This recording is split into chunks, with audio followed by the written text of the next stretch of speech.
Just letting you know that I started recording. This webinar will be recorded. I hope you don't mind. Thank you, Francesco, for turning on your camera. I really appreciate.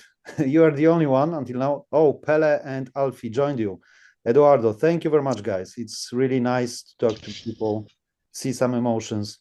Hello, HXR Monix. Hello, Hero. Thank you, guys. Really appreciate.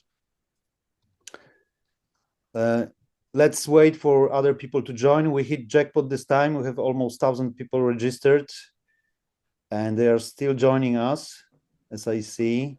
So let's wait a few seconds. Yes, Radek, if you could take over admitting them, probably we'll have a lot of latecomers as always. Wow, so many cameras on. Thank you, guys. Nice. Okay, we are back. For some of you probably joined our webinars previously. The format is following. We always have our teacher, Future Games Warsaw or Future Games Sweden teacher. We are a game dev school, and we are joined by representative of our strategic partner, CD Projekt Red, senior people here as guests, sharing their knowledge and answering the questions. We will have a proper QA today with Alexander Womonosov, gameplay designer from CD Projekt. Alexander is here. The webinar will be hosted by Radek Smyk or Radosław Smyk for English speakers who don't use these forms. Radek is our game design mentor in Warsaw and very experienced game designer. And I'm Piotr Matecki. I'm the head of Future Games in Warsaw, and I'm also a business developer responsible for establishing the school in Poland. Right now, working also for Swedish schools, Future Games schools, unifying our culture of work and our communication on all markets. So we're happy to see you here in such a big number. Wow, 250 people still counting. Okay. Okay, I have a very short presentation. I will steal like 7 minutes of your precious time. Oh, wow, there's still a flood of participants. But let's start nonetheless.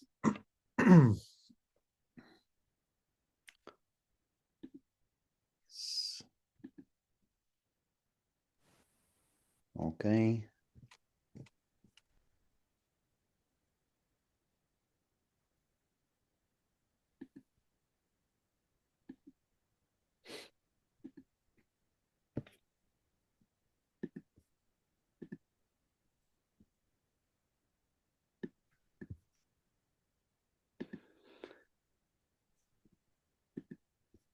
Okay. I hope you can see my presentation.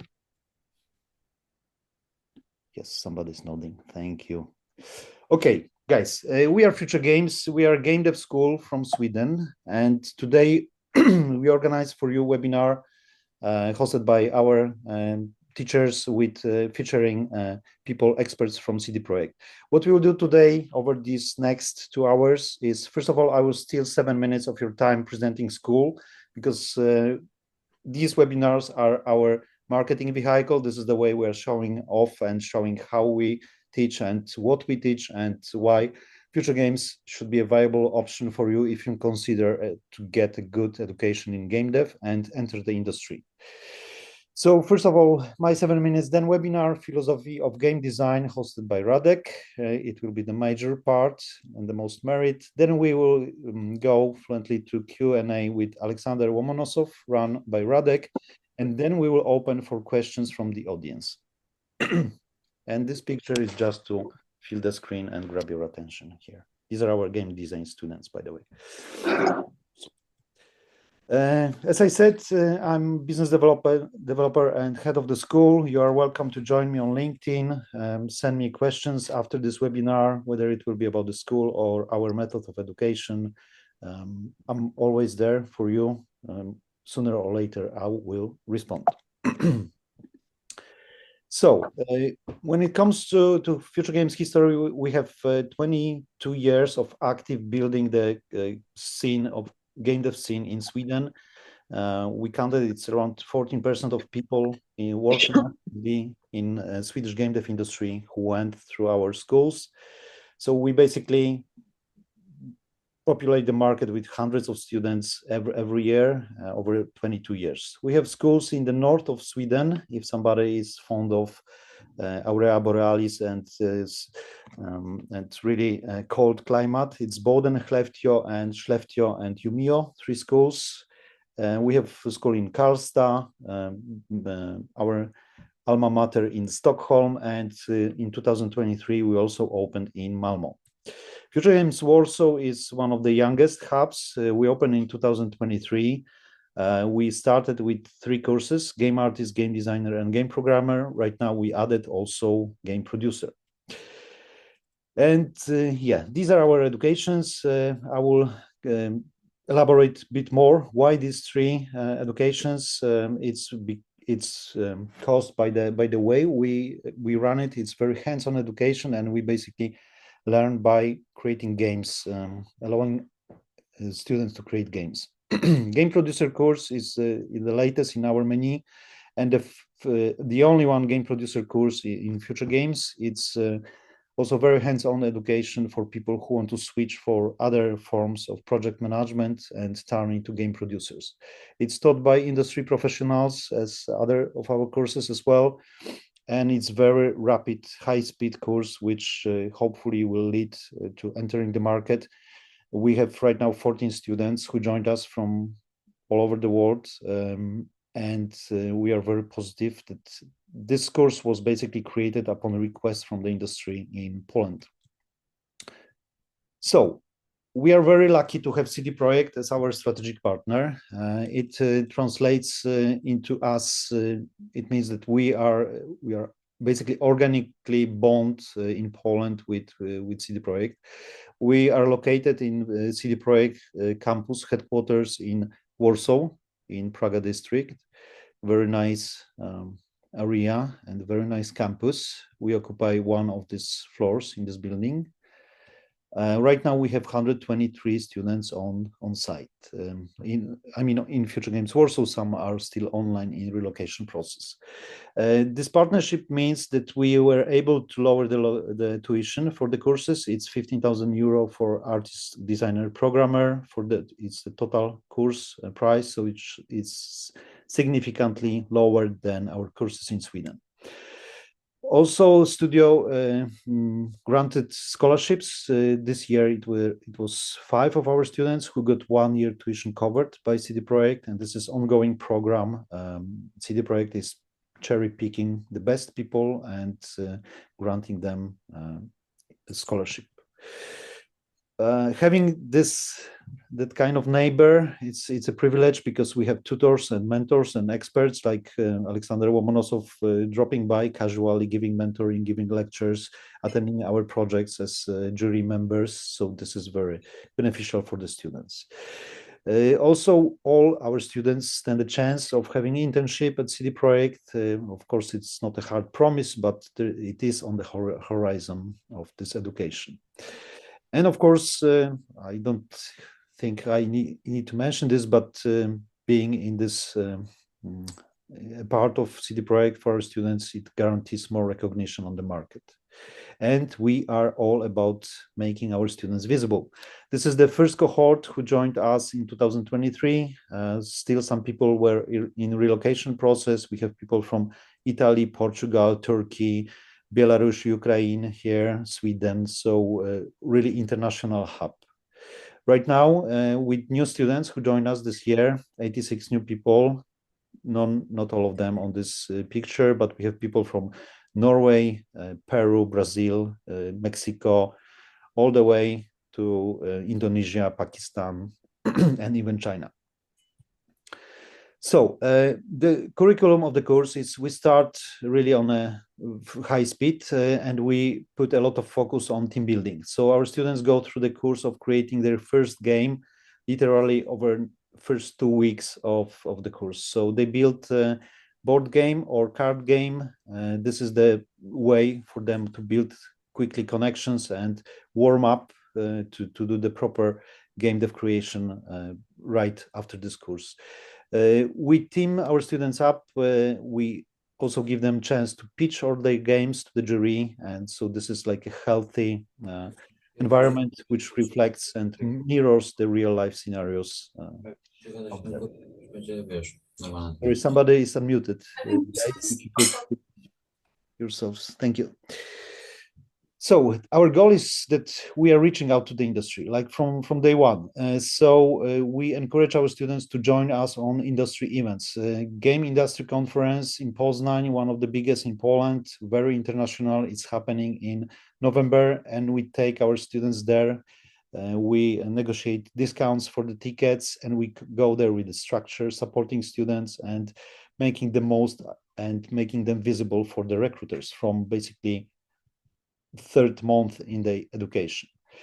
And this is the moment where they have really formative experience, and they feel like literally feel how their learning process is connected to it, and their future job perspectives are connected with them being active, going out there, meeting people, making connections. And this is what we learn equally to learning craft. It's how build your personal brand.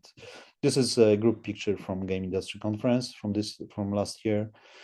We of course visit our strategic partners booth, take pictures with CD Projekt people. This is very upbeat moment. Basically, as a school, we offer to our students a deal. I'm the marketing person responsible for promoting the school, and I realized the best way to do it is by showing our students their achievements, their projects, and to turning our platforms for their benefit to promote them and for vehicle to make them visible for the industry. And this is for those of you who follow our channels on LinkedIn, Instagram, Facebook. You may notice that it's all about our students, their projects, their achievements, and connections they make. The direct benefit of having CD Projekt, a strategic partner, is that our students can brag about this, that Future Games is in direct connection with CD Projekt, so they can use company logo in their profiles on LinkedIn, for example. Digital Dragons is another conference where we attend as a group, as students, for networking reasons. This is a recruiter from Larian, so we go there as a team, and we use our brand as a leverage to help our students get into the industry, put their foot into the industry. And this is our game programming student, casually hanging out with Chris from Larian. Connections are being made, and a lot is happening there in terms of future employment and making contacts with industry people. Here we were joined by CD Projekt team for the group picture.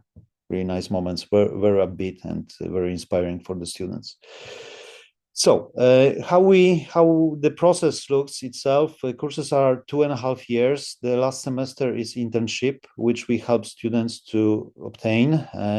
Until now, we were guaranteeing it, and we are working on it. We will be still working and supporting our students, but we do not guarantee it as such. We're doing everything for our students to get it, but what we do is if they do not succeed, we will be organizing game project for 6 months internally in school. But my guess is that students will be getting their internships. And this year we put on internship 36 of our students with some hiccups, with some challenges, but we managed to prove the concept. Experts from the industry are visiting us on regular basis, giving lectures, mentoring. We try to be as close as possible with all the major players on the market. So here's Rafał Jaki giving a lecture, designer from Avalanche. So basically, this boils down to learning by doing, learning from experts, networking by visiting industry events and being active on LinkedIn and helping our students to build their visibility there. And helping them build their personal brands. So we are also based. The curriculum is based on 4 games being created during 2 years. These are special periods of 3 weeks, 5 weeks, 7 weeks, and 8 weeks. What we do is basically we team up let's say, 5 or 4 artists, designers, programmers, QAs, and we create teams. Right now we have also producers, so we add one producer to the team, and we create teams between 12 and 14 people, which is basically the size of a pretty decent small indie studio. And we cooperate with our other sites, so it's cross-site cooperation on creating games. 2 of these games are created in Unity and 2 in Unreal. This process is always structured. We have all the major points that normally you would be doing during producing the game in the studio. So you get the theme, you get your team, you get the structure, you get tools, you have Jira, you have access to Perforce, and you have a go. You go through greenlighting session where our teachers say, yes, this is the right scope, this is the game you can create within 3 or 5 weeks.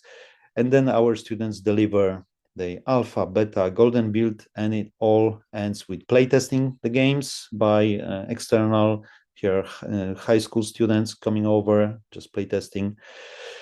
And then we have jury days where students are pitching, basically taking their projects into the stage and pitching them to the industry representatives. And we always invite 4 to 6 people from the industry, producers, designers, artists, programmers, recruiters also, to take their pitches and give them comments. Here are jury members of Game Project 3 from Elsewhere, Activision, and from People Can Fly. And basically this way of doing things makes us a small game factory, and maybe not even small, because we produce over 100 games a year, and you are welcome to see our each profile and see the games which are being produced. I'm about to finish. It's just I wanted just to cover this because we are not exactly a school. Of course, we teach the craft, and it's a very intensive course, but we teach by giving students assignments, giving them mentoring, giving them support. But we are equally focused on putting our students in a network, helping them develop the network. We are also in indie studio simulation in a way, in a pretty big way, because you learn by doing, and it's about having this muscle memory of working in a team, becoming a team player, gradually being better team member. And this is what recruiters are most interested in, soft skills. We're also scouting for our students all the time, looking for openings on the market and trying to put them on the market on the best job positions.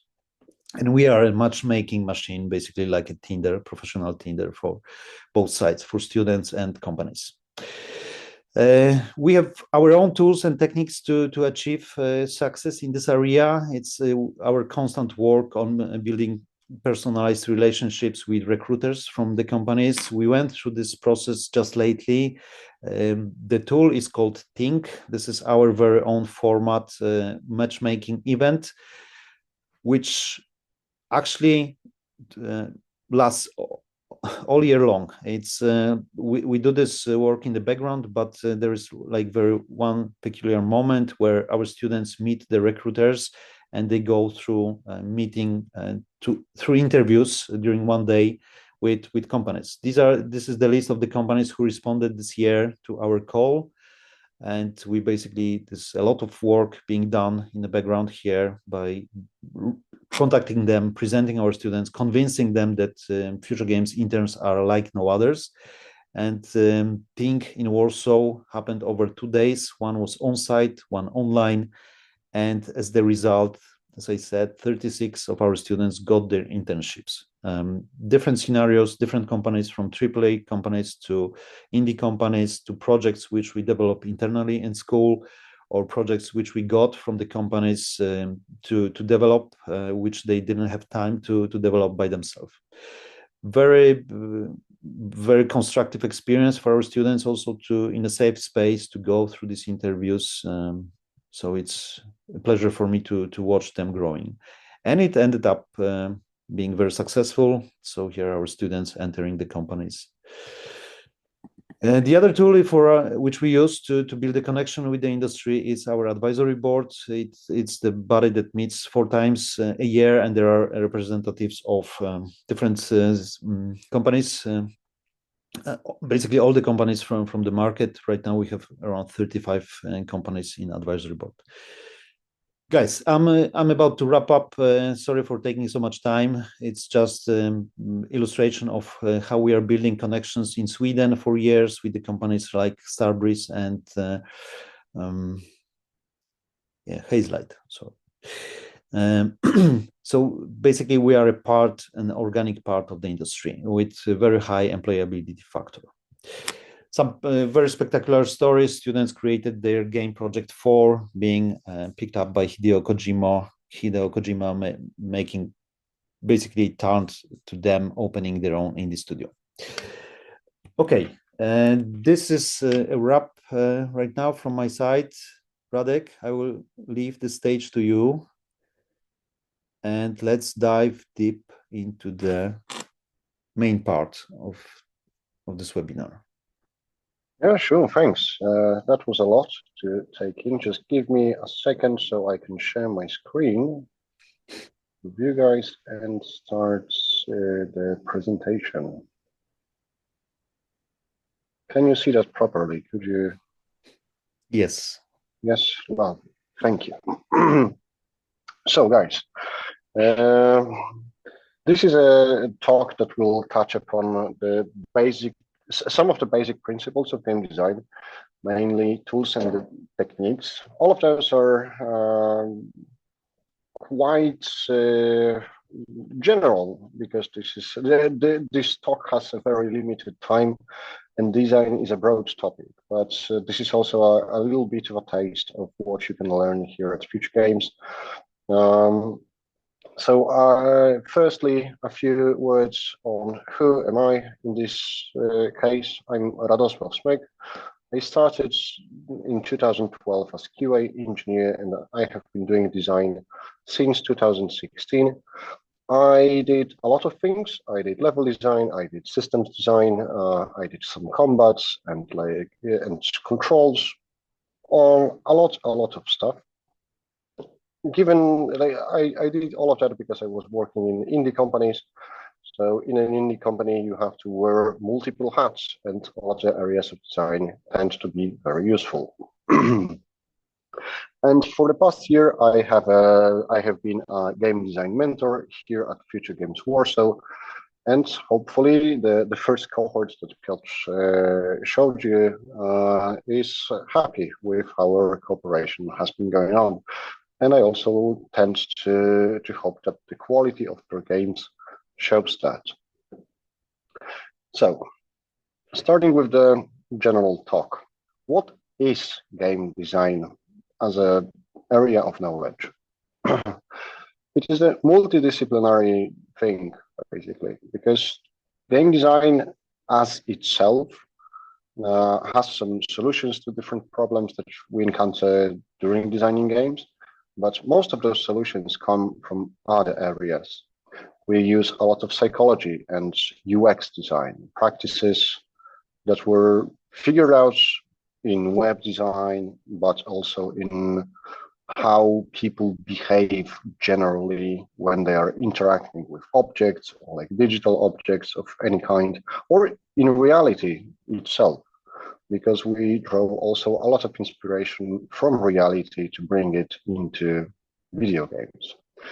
Reality is very useful when we look at architecture and industrial design. These are two areas which I personally think are one of the most useful for beginning designers. If you want to go into level design, interest in architecture will make you a better level designer. It will allow you to look at space, like a game space, in a certain manner. And it will also allow you to understand how people feel in spaces that have very different dimensions, for example, or different layouts. Spaces have meanings, and architecture teaches us that. Industrial design is something that's also very useful for game designers, because a lot of the stuff inside of a game, like items, for example, that the player has to come into contact with, they very often pose problems that are similar to the ones encountered by industrial designers. A washing machine is a good example. For some people, an unintuitive washing machine is a puzzle, and we can actually leverage that as game designers and think on how we can change a regular washing machine into a puzzle if we want to, applying the principles of industrial design to it.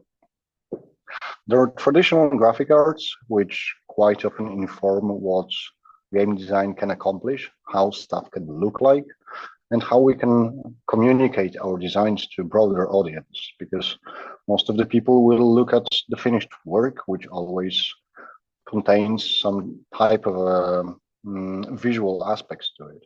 And understanding composition, for example, is also very, very useful for a game designer, because it also allows us to, for example, focus the attention of our users where we want them to be focused. Next thing is game theory, which is a surprisingly narrow thing in game design, slightly counterintuitive, but it stands together with statistics, probabilistics, and math. These are all of the tools that you generally need to make a more complicated game. Many games do not need that almost at all, but every game needs just a little bit of math. Don't be scared. It's usually just subtraction and addition.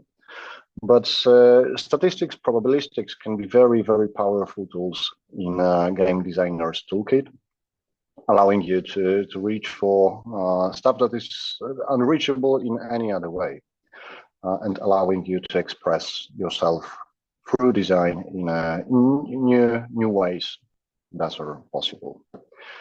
And lastly, but maybe sometimes a bit very important, is the ludology and game critical theory. These are areas that are not necessary to design a game, but they are very useful in evaluating what your game design is actually about, how it provides fun to your users, what emotions does it bring to them, and what is the greater impact of the games that you're actually making, like how they do affect the society, for example, or how they impact lives of people that are playing them. And we have seen a lot of topics related to that in discussions about broader context of video games. And as a designer, you always work in some kind of a context. If this is a game as a service context, looking critically at the game that you're making can quite possibly make it better for your users in many different areas.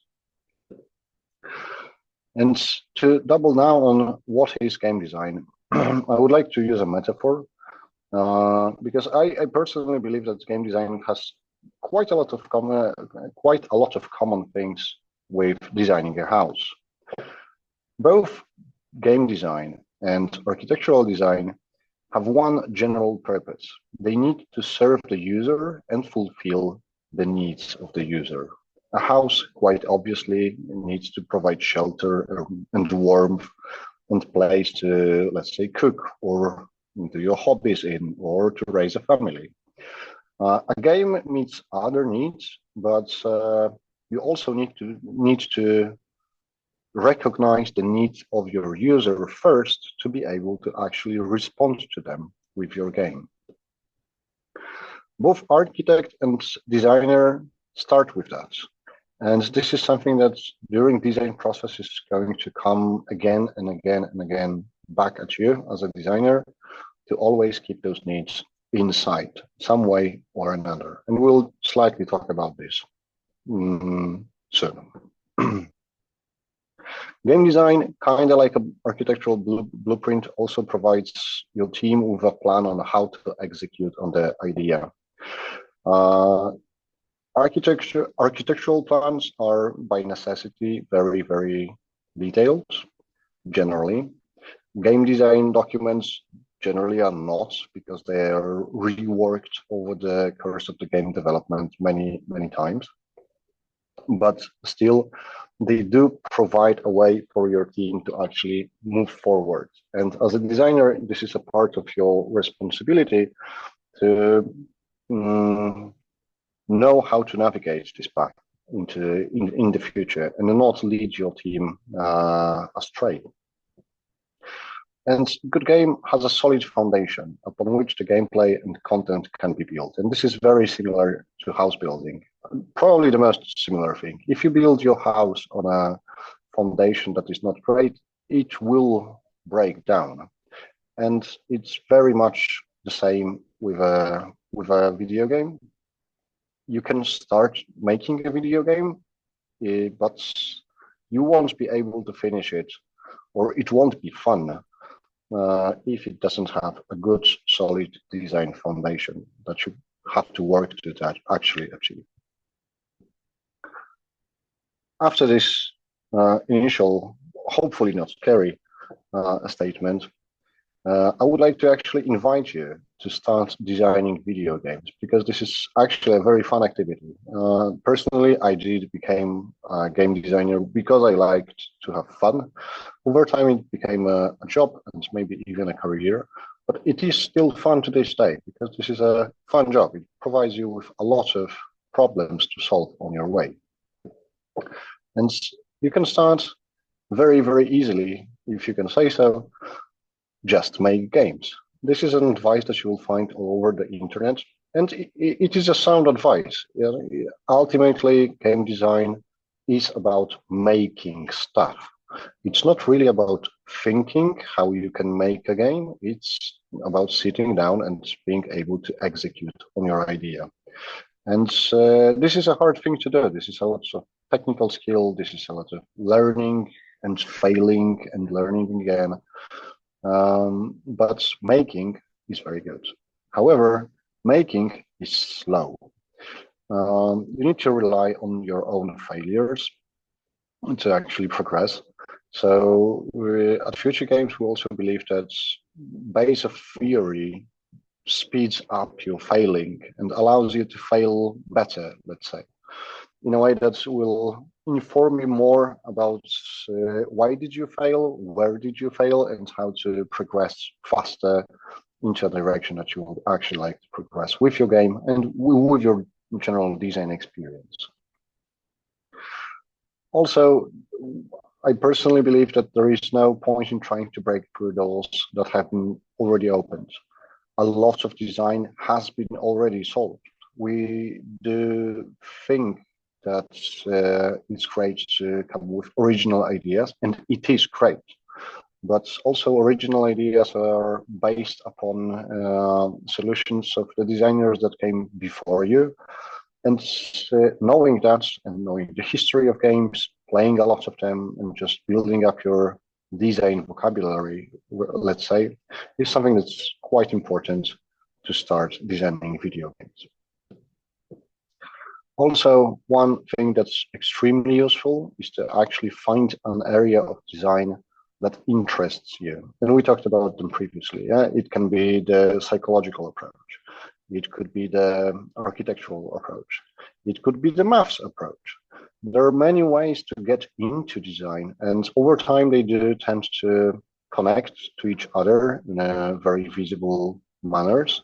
But when you are starting, it's great to just ask yourself what really interests you, because in such a broad area you will probably find something that's like really, really interesting, and then stick to it, because the increase in skill increment in design is quite slow, and sticking to one thing for a prolonged time generally sets you up for more success than failure. And last but not least, pick your design tools and learn how to use them efficiently. Using your tools generally makes you work faster and generally makes you work smarter and makes your ideas be of higher quality. You will need less time to refine them as a designer, and tools are supposed to support you with that. And different tools will define your design in many ways. I have seen amateur designers, beginner designers using a lot of Google Docs, Notion, Confluence, like this type of stuff, mainly text editors of some way. These are great tools to describe how your user should feel. It's great to describe the story of your game.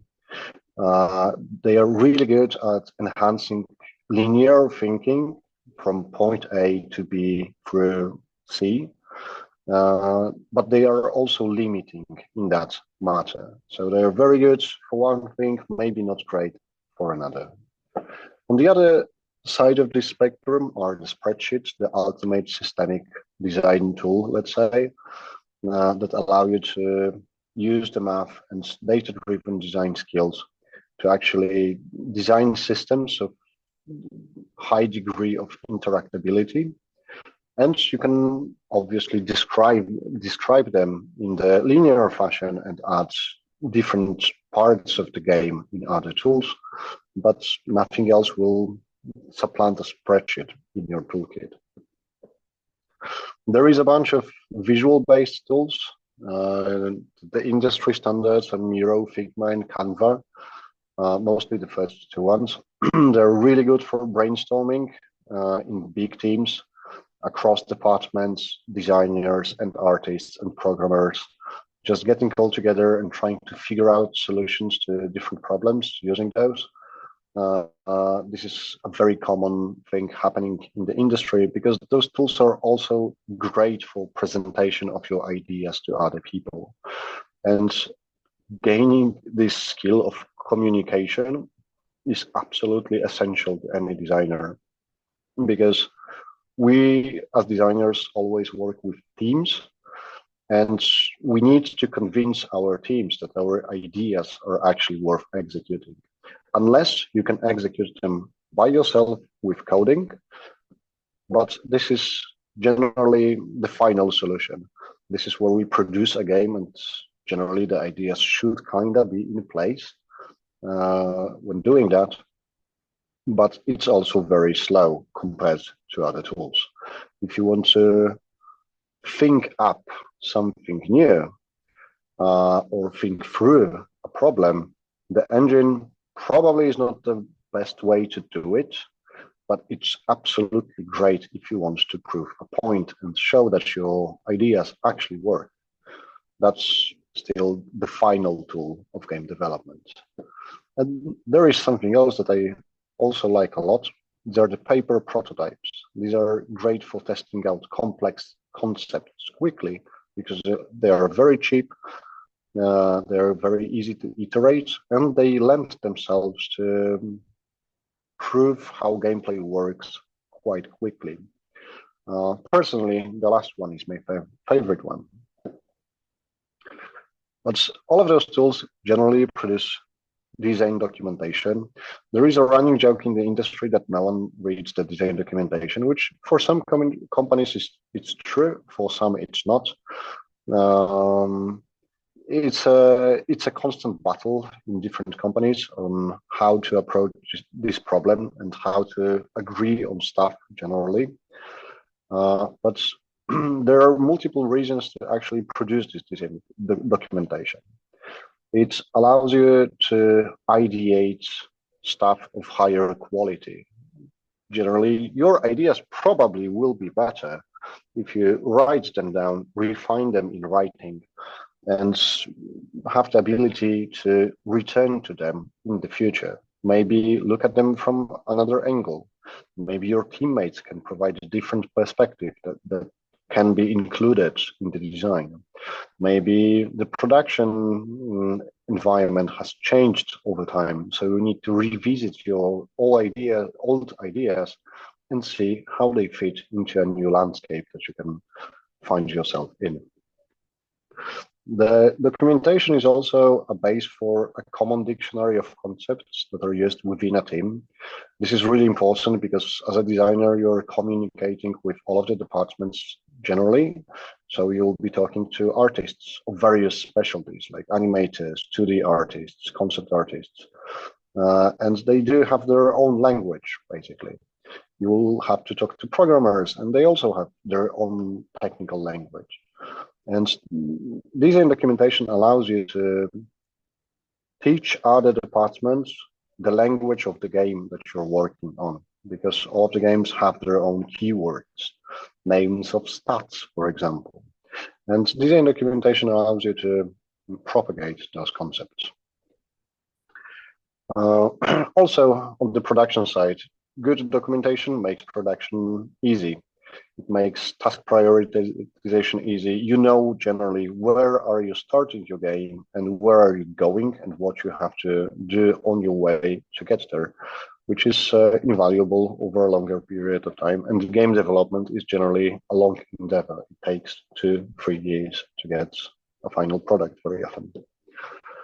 Also, it supports quality assurance in finding bugs and providing feedback to you. And feedback is probably the most important thing in being a designer, and how you approach feedback is one of the most important things, because I've seen this with future game students. The ones that grow the most during our course are people who are actually naturally open to feedback. This is really, really important. As designers, we constantly work within a feedback environment, be it your team or be it the users that you're giving your game out to. And being able to listen to this feedback and change your game according to that is extremely, extremely important. So how to gather the feedback? You can train yourself to be open to feedback. Not everybody are natural at that. Personally, for example, I'm not. I had to spend a lot of time in learning on how to actually listen to feedback in a non-defensive manner. And this is quite common among designers I've met. We just have to sit down and expand our consciousness as people, I don't know. But learning how to be open to feedback is something that you can get good at over time. The other skill that is used in gathering feedback is the feedback interpretation. When you get the data from your users or from your team, over time you will build knowledge which parts of the feedback are actual feedback and which parts of the feedback touch upon stuff that the user kind of thinks is the problem, but very often the solution lies in a completely different place. And learning how to differentiate between those occasions is also really hard and comes with experience. But once again, it's very valuable as a designer tool. The third point on gathering feedback is non-participation observation. We are using a lot of questionnaires, which are our most utilized form of gathering feedback, I would say. But just looking at people playing your game will tell you a ton about the experience that they are actually having. You can generally see if somebody's focused during playing your game, or if they're having fun. Maybe they're laughing, maybe they're crying with exhilaration, maybe they're scared if you're making a horror game. And learning how to look at people in a way that reveals their emotion to you also will get you far away as a designer. So how can we support you as Future Games in becoming a designer? Piotr has talked about it in length. So just to summarize, we do have a design curriculum prepared in cooperation with industry professionals. And I'm also personally supporting this curriculum through my mentorship. We teach all of those tools that I just mentioned. And we do have industry designers like Alexander joining us and hosting workshops and just generally participating in the life of a school. And during the course, we have the 4 game projects, during which, as I've seen an example of the students for the past year, generally you will be surprised how far you can get over 2 years of education and 4 game projects. For me, that was one of the most surprising things after I joined Future Games, just to see how quickly designer skill can be developed in a good environment. And also, there's lots of creative freedom. This is if you really want to join the industry, school is a good place to be at the beginning, because it allows you to explore stuff in a safe space. We support creative freedom and creative ideas. We think that this is how industry also kind of grows creatively. So we want you to just have fun and do the games that you want to do. It's sometimes kind of the purpose of just being a designer. So thank you for your attention. And I think we can switch to the Q&A part and have Alexander Lomonosov from CD Projekt join us. Alexander, are you there?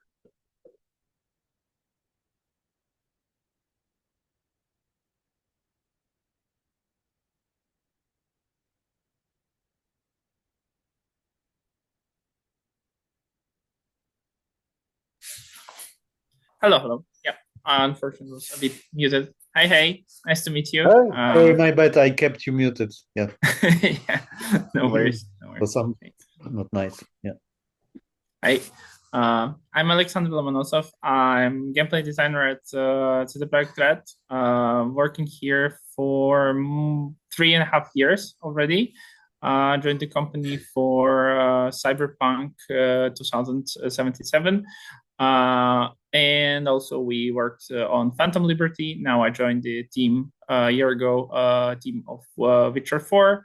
And generally my focus in my career is always on the gameplay part and mainly the NPCs and AI in games. That's really nice. You and I, we do work in a very different environment, and I respect that a lot. We have very, very different experiences. So I do have some questions lined up for you. I will be probably popping in and out of vision as I'm switching my screens. But let's start with like a general thing. How did you initially got into game design? Did your like initial path influence where you are right now? And if so, how did it do it?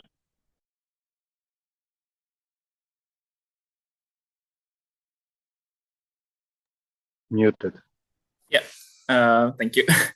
Yeah, I've been always generally interested in gameplay in games and games design in general. And I was really like from my childhood, I was really captivated by this invisible glue that keeps games together, like a single game and all the ideas which contributes to its core. And I've been trying to do my own projects, participating in game jams, and contributing to my portfolio of small games. But yeah, I always wanted to work in Polish game industry because of the CD Projekt Red, of course, because of many other studios as well. And yeah, my path started also with applying to CDPR, and after some trials and errors, I finally started working on Cyberpunk.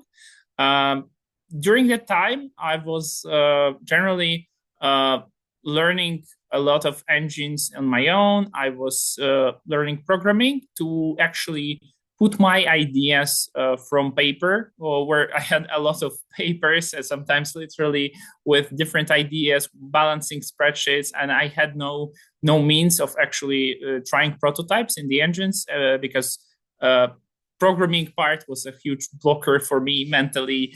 And then I finally managed to unblock myself and started working in Unity. And in general, like after shipping the game for Game Jam, doing a couple of small other projects, I came through the process of making a lot of those elements on my own, and I had a support from my friends in terms of art or sounds, but just like assets, and then putting them in the game, creating animations out of that, everything. I think that influence, answering your question, that influenced a lot how I look at my work, because I was able to touch different aspects. I was able to touch art.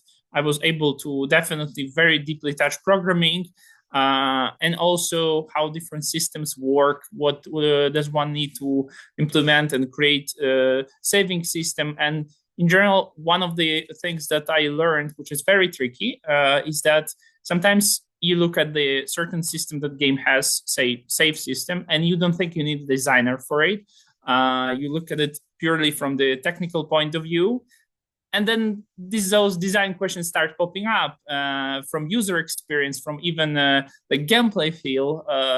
How do I put those saves? It should be like automatic saves. Should it be like manual saves? How often I allow this? And all those questions, they actually emerge, and you realize that it's a really system that requires not only programming approach but also dedicated design approach. And that allowed me to actually look from the inside of different jobs of people I'm working today, day to day, in my team with programmers, animators, QA, and see the job from their perspective. And this allows me to better, I believe, to better explain to them the game vision, and also understand their perspective and understand what they generally expect from me as someone who is working with them, who generating ideas and holding the vision for certain features for certain systems. Yeah, I would say like that.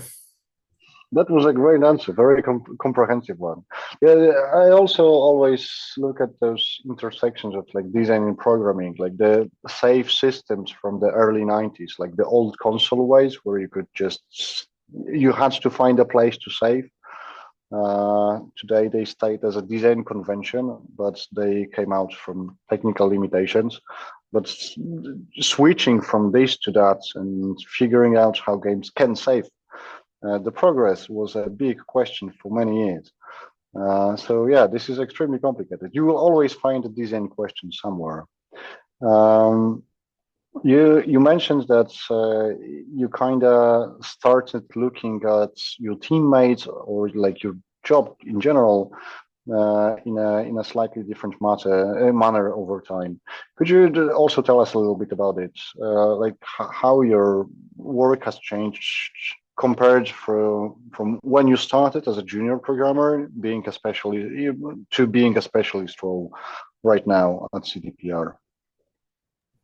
Well, in general, it's a bit of a quote from my lead when I worked on Phantom Liberty, and when I got promoted from junior to specialist role, is that I think it's more about how you grow into this role. It's rather not a process of leveling up and then you have new responsibilities. It's about being ready to take more responsibility as a junior, and then you kind of respond to the to what we describe as a specialist, and then you become specialist officially.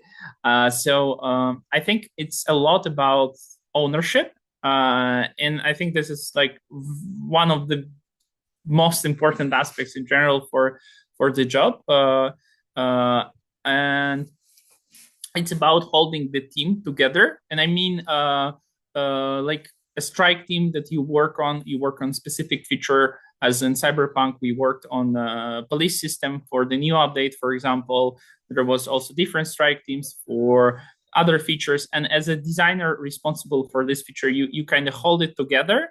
You not only help producers organize meetings and tasks, but you also remember what and who said to whom during a meeting, maybe with other designers, with programmers.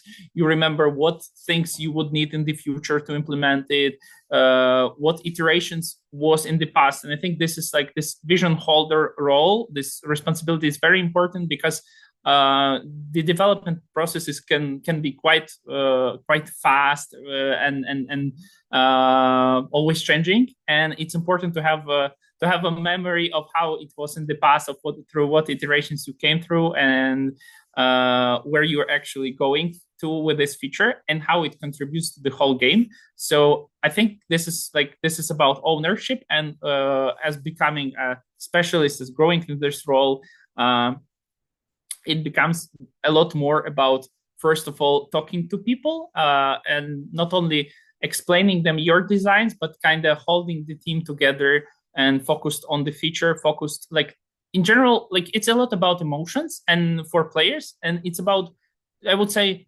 translating your vibe to the team members to what this feature is about and what emotions it should evoke in players.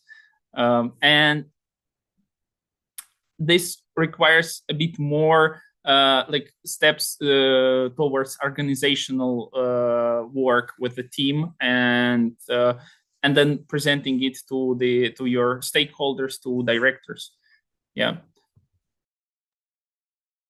And could you expand a little bit on that? Like I mentioned, like tools to present your ideas and like tools to ideate stuff. Are you using any stuff that's specific, or do you have like any tricks on how to sell your idea to your team?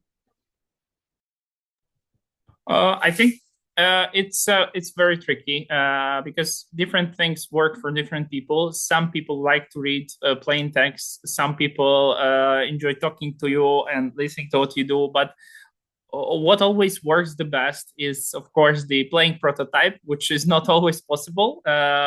But again, if you have some knowledge in the engine, especially technical knowledge, it doesn't have to be some like bleeding edge programmer knowledge. But if you're able to put prototype in the engine really quickly, and then you can explain it to many people. You can explain it to director, like how they feel when they play this feature. You can explain it to programmer when you actually show how it works in a very clunky, in a very, let's say, dirty way implementation wise, but you can in general show the final stage of your feature, how you see it, and it really helps. But then, of course, as it's not always possible, our main tool, I would say, would be Miro. As you mentioned already, and drawing a lot of schemes, adding a lot of pictures there, and especially when having a conversation or a call, like practically moving the pictures around the Miro schemes and explaining how certain features work. This is something we did quite extensively, especially on Cyberpunk, when creating spawning algorithms for the police cars during the chase. We had a lot of drawings, and at some point it looked like a weird digitalized board game where we all gather and we move those pictures on the Miro, and we ask each other how we want to proceed with it. So in general, I'd say it's about this visualization. So I don't think that plain text, honestly, like in day-to-day work, in my experience, works for a lot of people. There are some people who like it, and you can help them by explaining this, but it's always better to try to visualize it as soon as possible, whether it's Miro schemes, or even if you're able to do a very dirty small prototype in your engine, it would be really cool. Even though it might not be perfect, this is another aspect in general in pitching your ideas. It's not about doing it for from the first try. It's about rather getting somewhere, getting some solid ground where you move with your feature. So, for example, I have a certain idea. I'm not sure that I'm translating it very good. I'm not sure that it's final how it should be. But when I show it to other people and I get their opinion, we're moving somewhere, rather than I'm like kind of using it as a chewing gum, and we're all like thinking, what if we do that? What if we do this? So sometimes, even if it turns out to be the wrong choice, it's better to move with your prototype, with your schemes in a certain solid direction. And even if you end up in a completely opposite place, you still do it faster because you actually have some example, whether it's a bad or good example, whether you want to continue like this or like that. So it's a lot about emotions. So if you make, let's say, an attack for your enemy in the game, and in the end you're afraid that it will turn out like to be a shitty attack, or the director wouldn't like it, it's worth presenting it and getting some emotional response. So so we want to go into a different direction, or we want to continue in this. So I would say, like, there is this saying, of course, fail fast. That would be my advice, and do it as visual as possible. So you actually have emotional feedback from the people to whom you are pitching your ideas to. Yeah, I absolutely understand. Agree with you on that. All of those like show not tell techniques also, I believe, have this property that they can get us out of the endless debate syndrome. I don't know if you experience that, but many teams do. When you just sit down and you want to talk through a problem for hours, and in the meantime, you could just do a prototype that could prove your idea if this is worth anything or not at all.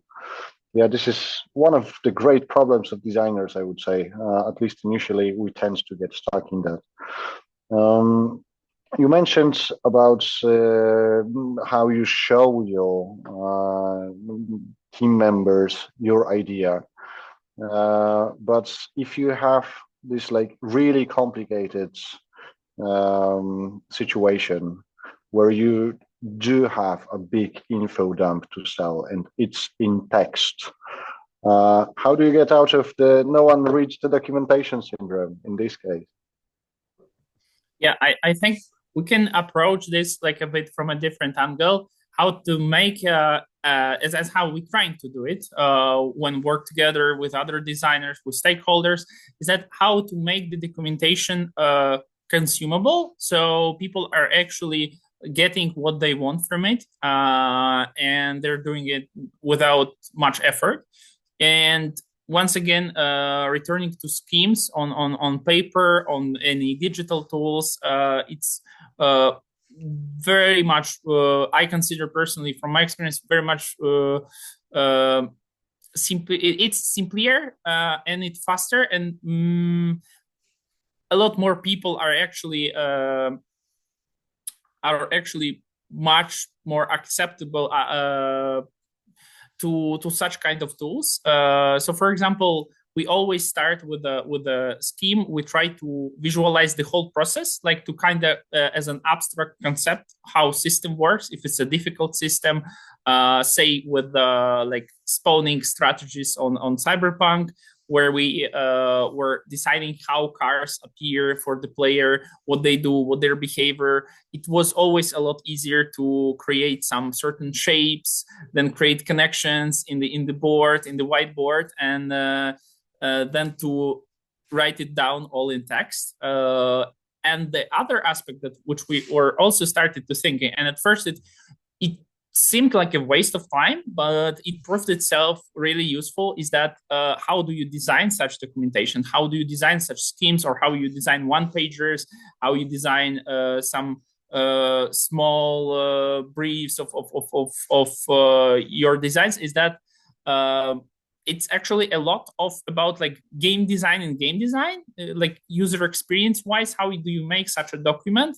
So it's actually very good. It's very perceivable to the user, to the end user you're showing it to. And I really like your example you mentioned earlier with the washing machine. So in general, I think I truly think this works like that. So if you see it and you have no idea where to start, you don't have like a structure which allows you to very fast to find what you want to work with. For example, you're designing new police NPC, and you have a level designer coming to you, and they want to know really fast, like, okay, how does it work? And you need to structure it that way. So, for example, there is information that is really valuable for level designers, so they can like briefly run their eye through it. We kind of jokingly call it creating CV for your designs, like you kind of like you create it for a person who is trying to find a job, right? You're creating a beautiful CV, right? And the same way game documentation can work. So you create a beautiful document for which a person can find can find the relatable information for them, and they spend as less time as possible for it. And generally, it's also visually appealing. I mean, of course, we shouldn't spend too much time of trying to create a beautiful documentation, but it should be visually appealing. And it shows that it's way better to not do like some plain text, rather to create a structured documentation with an actual color scheme, for example, on Miro or somewhere else, where you can like focus attention of your let's say of your teammate, the same you would do with the mechanic, that you use different tricks and techniques to focus the attention of your player on certain things. So yeah, I would approach it like kind of this meta game design for your documentation. Absolutely, it is. I think this is the traditional visual arts part of the game design, isn't it? Yeah, like composition, color, shape, hierarchy of information. All of these skills can be employed in a game, but they can also be employed in a, let's say, outside world. I was joking a few years ago when I was refurbishing my flat that actually my work as a level designer heavily contributed to the fact that I do have a furniture that I like, probably, and that the layout is like very useful and stuff. And I'm 100% sure that this was a transferable skill, basically. Thank you for your answers. This has been really lovely to hear from you. And I'm seeing a lot of questions in the chat. I know that Piotr wants to allow some questions from the chat. So I think that on my part, this is all. So I'm giving the mic to Piotr right now to manage the chat, I guess. Thank you once more, Alexander, and see you again soon. We worked right next to each other. Yeah. It was a pleasure to watch you talking, guys, like two specialists. And yeah, we have a lot of questions in the chat, but I will encourage our guests to raise their hands, create a queue here. Yes, Trinity, you are very fast. And I will be unmuting you and allowing you to ask the questions directly to both Alexander and Radosław. One remark that I would like to underline from the chat, Radek, and probably you could do it in the meantime, sharing with our guests, with our audience, some literature which is worth reading when you try to get into this realm of game design. I know you have very good recommendations of good titles which you probably could share. Okay, Trinity, stage is yours. Hi, can you hear me? Yes, loud and clear. Hello. First of all, thank you for the webinar. It's been lovely to hear amazing insight. Secondly, as a person who is an aspiring producer, someone who wants to work in the production field of this industry, how is it possible to be able to gain experience in multiple fields such as programming, design, graphic design, level design, to be able to communicate more properly with different teams? So to be able to be more effective in cross-functional teams. And this is a question directed to Alexander, right? And yes, you are able to unmute. Great. Thank you for your question. I think that like the first way, and it's a difficult one, would be to make your own small game, just as you see it, and try it to do it on your own as much as possible. If you have time and willing to participate in game jams, I highly recommend it. It's also about teamwork, of course. But one way of getting a perspective, even without a game jam, is making your small project. It allows you to see a perspective, even on a small scale, to how different specialists work and what are their needs. And it allows you, as Radosław mentioned about the hats, right? It allows you to change hats a lot and understand how people feel in their roles. And for the teamwork, I, of course, recommend participating in game jams as well. And it will allow you to network a lot and understand how people work, especially with the deadlines. And it is something I like that what Piotrek mentioned about the school is that you kind of work in a real environment with your team and you have real deadlines, right? And this is extremely important. And on one hand, I recommend like a personal game example, but there is a trap there with making your game on your own, is that you don't have such strict deadlines. So I think that a lot of it is also like working for creating those extreme conditions, let's say, for yourself. But also I would recommend, of course, reaching out to other people, understanding their perspective, and talking about their work and how they see the role, how they contribute, how animators see the role, how they contribute to a project, what's important to them to see in the final project, and in general as well, maybe playing games together with such people and understand like their opinion on it and how they develop, of course, how they develop this relationship with the game they're playing, and then how they judge it from their like perspective of their profession. So yeah, that would be my advice. Thank you very much, Alexander. It was wonderful. Thank you. Thank you, Trinity. And now it's Jay Hone. Or John. Yeah, hello, can you hear me? Yes. Hello. So thank you for the webinar also. It's very interesting, and it's also my first webinar, so it was like a kind of the good first experience. My question is more like a general question, so whoever wants to can answer the question. Is I'm a student, I'm studying game design in Munich, and I'm sometimes a little bit, or I study programming, so game engineering, and sometimes I don't really know what I should do as a student to like level up my portfolio.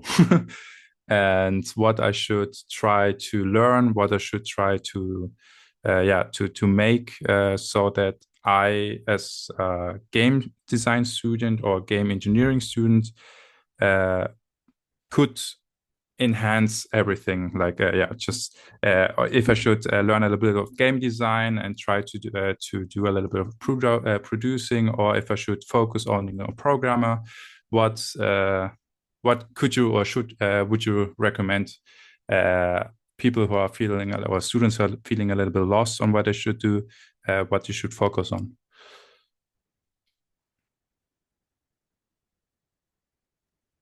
So maybe I will take this one as we're dealing with a lot of expanding students' capabilities. So generally, what we advise is actually providing a somewhat finished games or game parts. So if you do know programming, figuring out a system and figuring a way to how to package this as a semi-standalone feature of your game is generally a good idea. If you are able to prepare a few of those smaller projects that don't even necessarily form like a bigger game, this might be a very good entry point for your portfolio, because it showcases your both technical skills and your design skills, and somewhat of a variety. If you can come up with like various parts of various games that your skills can cover, and so like you can show that I can start in multiple points helping out with your game, the company that wants to hire me. So if you just allow me as an intern to start in this point, I can grow into many directions. And I think that many companies value that particular thing. Does this answer your question? Hopefully.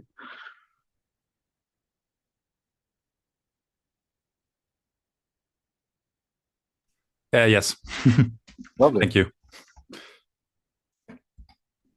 Okay, thank you, John. Now it's Norbert. Yeah, right. So I want to say thank you for the webinar also. It is my first one as well. And I want to tell thank you for the whole tips how to be a game designer. And my question is to Alexander. So I'm 18-year-old guy from Poland who is addicted to Cyberpunk, and my dream is to become a narrative designer for the newest part of this game. And my question is, how can I join the CDPR or in this role, or at least internship? And of course, does narrative designers even matter?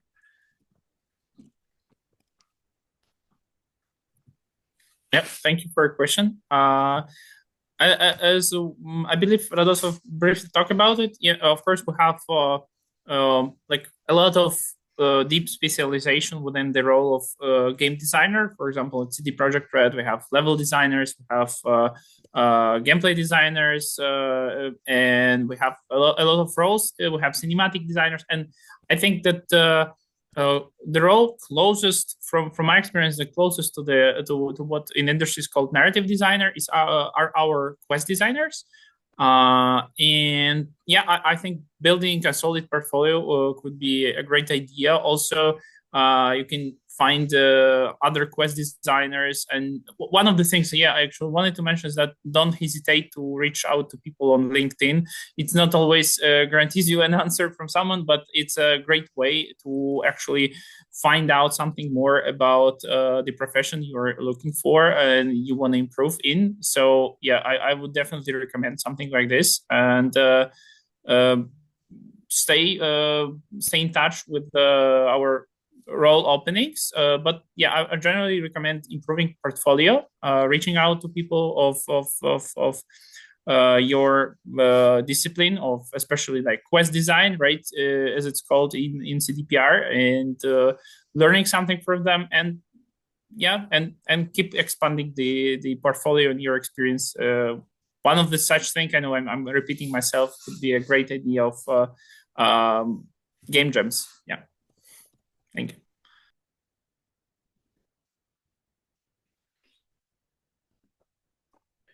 Thank you. Now it's Olivia.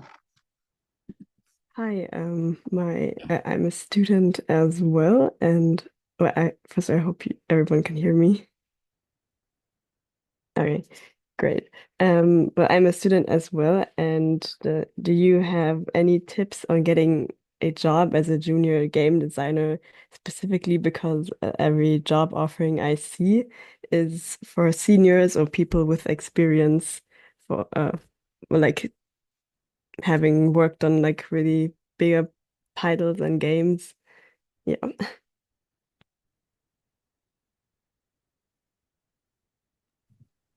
Yeah, thank you for your question. Yeah, I think as mentioned already, it's about a lot about building your portfolio and also networking, if possible, in person. There are a lot of events where you can attend, and basically, it's rare, but there are sometimes roles in for juniors, and this might be a way to get there also. And in general, just starting the process as soon as possible of trying to get your experience even on your own, which was how it worked for me, and just trying to make games either in yourself or find yourself a team of people and also the like industry events is a great opportunity to find like-minded people and communities, for example, such as future games, right? It's also one of the things is that you have one of the most important things, I think, to have the community of like-minded people, and that's how you can find a team to actually get more experience. And as previously mentioned by Piotr, one of the things that are very, very much appreciated in, especially in the entry roles, are the teamwork and, of course, ship projects as a team, as basically as far as soft skills go. Right. Thank you. Thank you, Olivia. Thank you, Alex. And now it's Alex. Dzień dobry, panowie. Hello. Two short question. First, do you have any plans to make online learning? Because as you can see, you have a lot of audience from different countries. And the second question to Alex, as a game designer, if you have any kind of bad decisions in the game design, how you fix them and how the process should work with this? Thank you.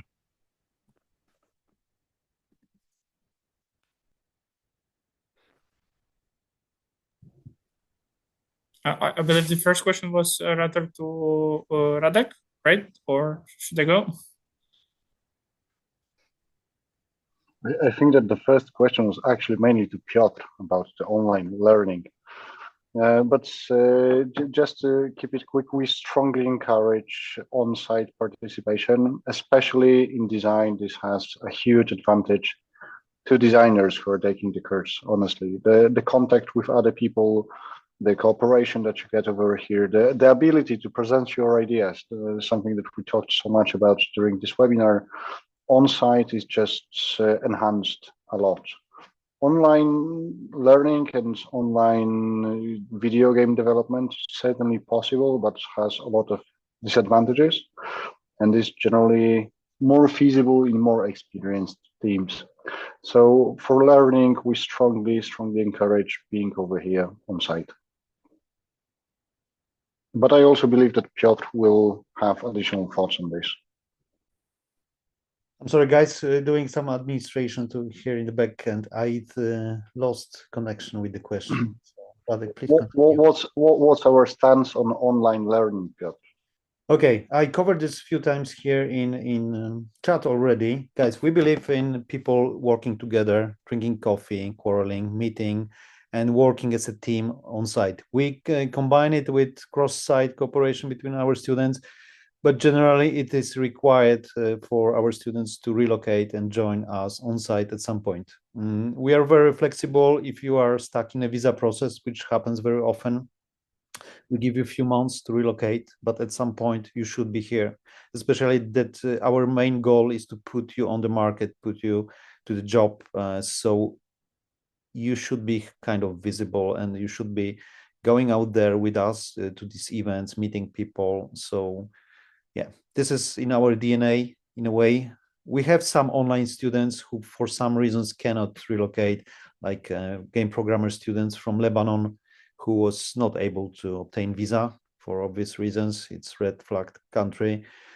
So we granted him, but this is not full experience he's getting of Future Games, but he agreed to this. So, well, if you are in a such situation in some country where you cannot relocate, just write to us.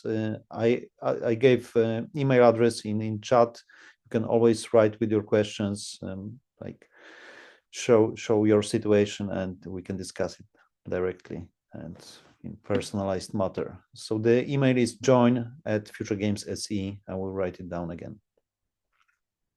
Thank you. Okay. Shall we move forward? German Osipov.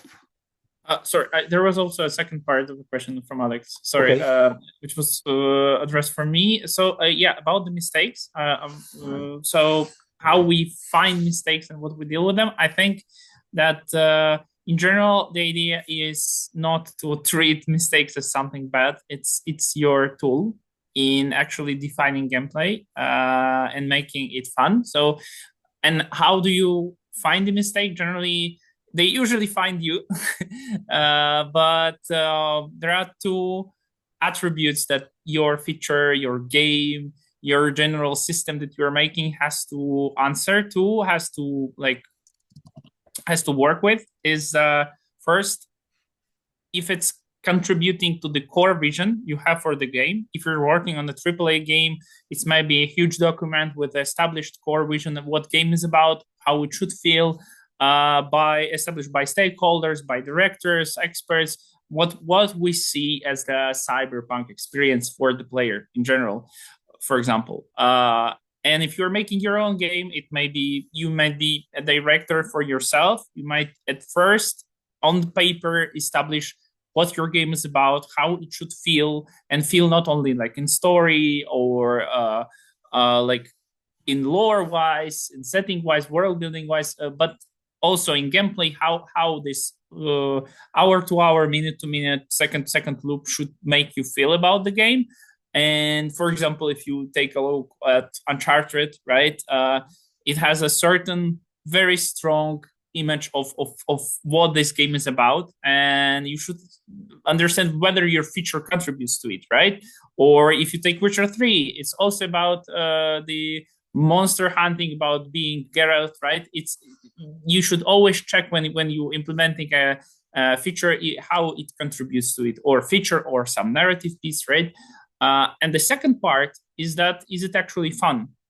So you can make mistakes into fields. Is either it might be fun, but it's not really about your game. It feels like a separate feature out of the place, or it may be about your setting. It might contribute to your world building, to general feel, but it's simply not fun. And this you will discover really quickly, showing it to different people as much as possible, showing it to your colleagues, to anyone you can give the early live prototype as fast as possible. And the tricky part is you will never find out whether it's fun if it's still on paper.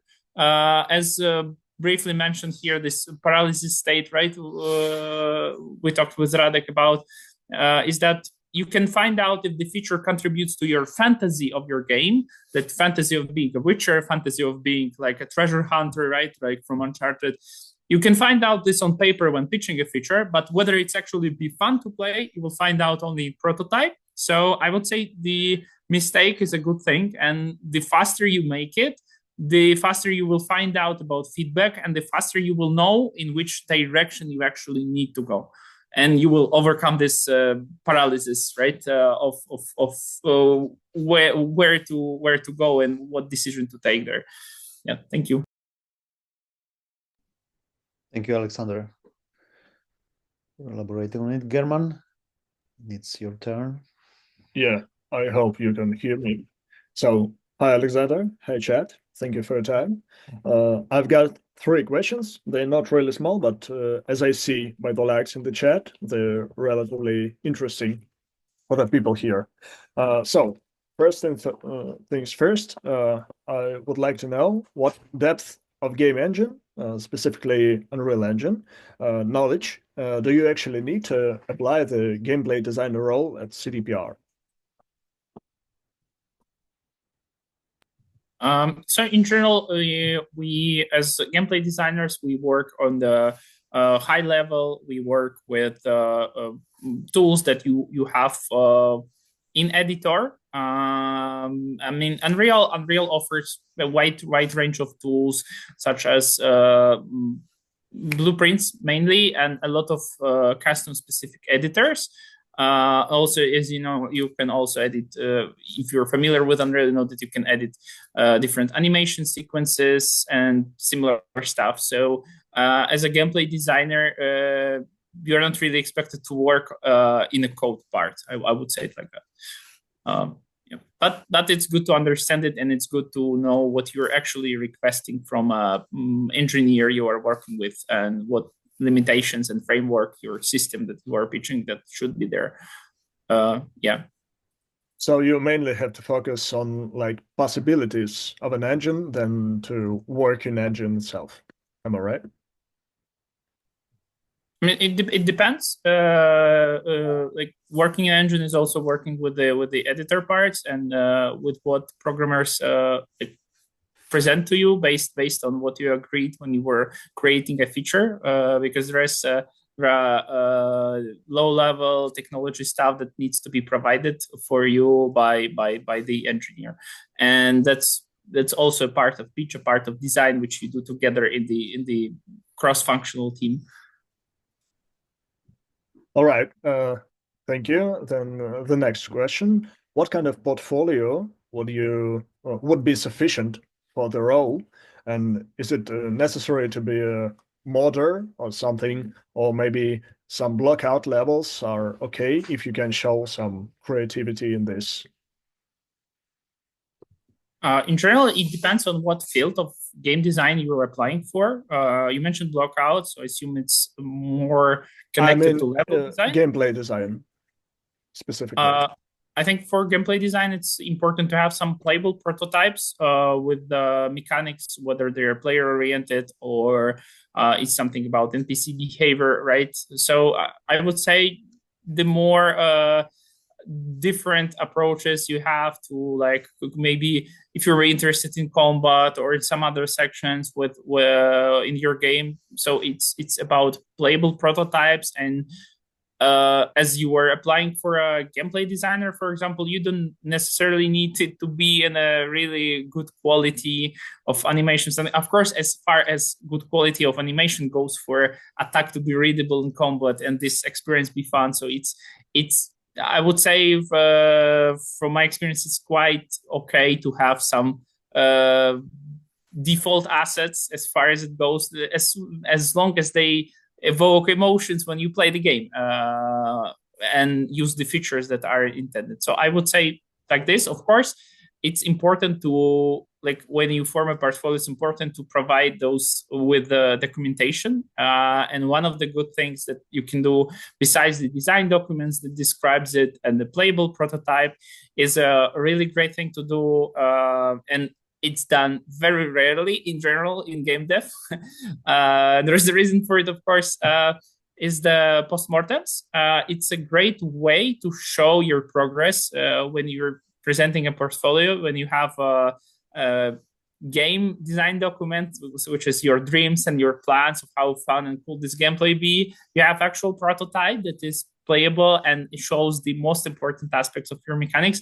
And you have a postmortem document where you describe how you feel about what you did as a developer and what you find successful, what aspects were challenging, and what aspects you think that are not really good. And it's all about helping to see your perspective on things that you actually do and implement. And yeah.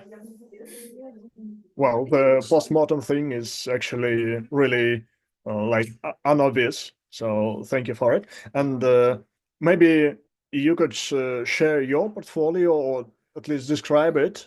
How did it look when you applied to CDPR? Yeah, for me mainly, it consisted of a lot of paper prototypes and a couple of games that I made in game jams, as well as some prototype mechanics, some early builds.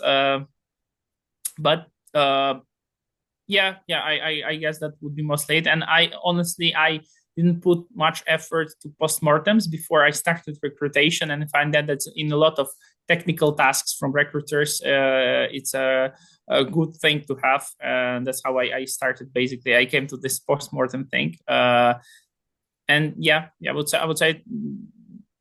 say that's mostly about it. But it's also important to start with the strong CV, of course, because I think that I know how it works for engineers, but for at least for game design hiring, it starts with like sensible information in CV and then a link to the portfolio, and that might be just like a Google Doc folder where you have game design documentation, postmortem, and the playable build, of course. Yeah.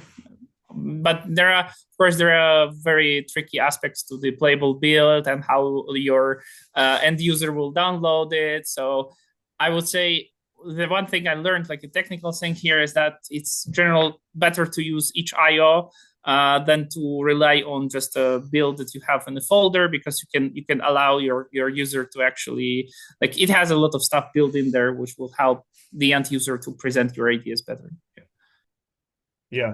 So as I see on LinkedIn, the CDPR is actually the first gaming company you've applied to. So what did you write in your CV if you have no prior Bell experience in gameplay design? In general, I wrote how I see games, how I try to analyze designs from other games I played, and also my experience from game jams and personal projects, and how basically, and this is this postmortem part as well, how you perceive them yourself to show your design thinking, basically. Yeah. And how many game jams did you participate prior to playing? So far, fully with a finished game, it was, I think, 2 of them, and also a couple of projects that I was just doing at home on my own. Oh, cool. And the last one, I guess everyone is nervous about my speech length. So you've mentioned a quest designer role, and so what of your colleagues would you actually recommend to reach out to ask about this role? Well, I think generally any quest designer from CDPR, you can find them on LinkedIn. I would recommend Paweł Sasko for sure, and maybe Błażej Augustynek. Yeah. Well, Paweł Sasko is actually a pretty busy man as far as he like associate game director. But all right, thank you for your time. Thank you for your answers. It was nice to talk. Thank you, German. Thank you, Alexander. And now we have Michelle.